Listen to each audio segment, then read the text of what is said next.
Kalyan career లో Arjun son of Vyjayanthi అనే cinema ప్రత్యేకంగా నిలవబోతున్నట్లు అర్థమవుతుంది. కథ విన్న మొదటి రోజు నుంచి కళ్యాణ్ రామ్ ఈ సినిమా మీద పాజిటివ్ గా ఉన్నారట. ఈ సినిమాలో విజయశాంతిని తల్లి పాత్రకు తీసుకోవడం బిగ్ అడ్వాంటేజ్ గా మారింది. ఆమెకు కథ నచ్చితేనే ఓకే చెప్తారు.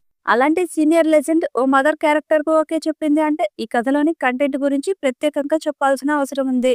విజయంలో కీలకమైన ఎమోషన్ తల్లి కొడుకు మధ్య బంధం ప్రధాన ఆకర్షణగా నిలవబోతుంది. ఈ సినిమాలో కళ్యాణ్ రామ్ నటనకు మంచి స్కోప్ ఉందని టాక్ వినిపిస్తుంది.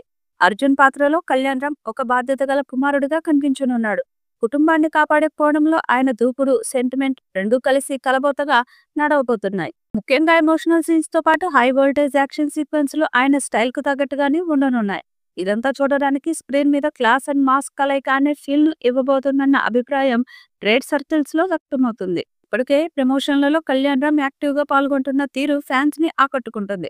కొన్ని రోజులుగా ప్రెస్ మీట్లు, ట్రావెల్ ప్రోగ్రామ్స్, కాలేజీ ఈవెంట్లలో ఆయన పాల్గొంటూ సినిమాపై హైప్ ని పెంచుతున్నారు. ఇంతకాలం గ్యాప్ తర్వాత బిజీగా ప్రచారం చేస్తున్న కళ్యాణ్ రామ్ ని చూసి అభిమానులు ఆనందంగా ఫ్లెక్సీలు, ర్యాలీలతో మద్దతు తెలియజేస్తున్నారు. ఆయన నమ్మకమే ఇప్పుడు సినిమా సక్సెస్ కీగా మారబోతుంది. ఈ సినిమాను ప్రదీప్ చిలుకూరి డైరెక్ట్ చేస్తున్నారు.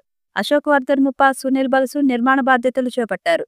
మ్యూజిక్ డైరెక్టర్ అజనీష్ లోక్నాథ్ సంగీతం ఇప్పటికే ఆకట్టుకుంటుంది. ఏప్రిల్ 18న గ్రాండ్ రిలీజ్ కానున్న ఈ సినిమాపై ఇప్పటికే భారీ అంచనాలు నెలకొన్నాయి. ట్రైలర్ విడుదలతో అర్జున్ క్రేజ్ మరో స్థాయికి చేరనుంది. ఇక బాక్సాఫీస్ వద్ద సినిమా ఎలాంటి కలెక్షన్స్ అందుకుంటుందో చూడాలి.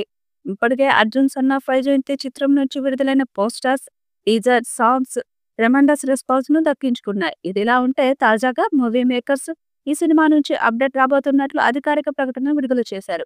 అలాగే సంఖ్యలతో విగ్రహ రూపంలో ఉన్న కళ్యాణం పోస్టర్ ను షేర్ చేశారు. ఇక ఈ పోస్ట్ కు అతను సంఖ్యలు తెంచుకొని తను ఇష్టపడే దాని కోసం పోరాడటానికి సిద్ధంగా ఉన్నాడు అనే క్యాప్షన్ జత చేశారు.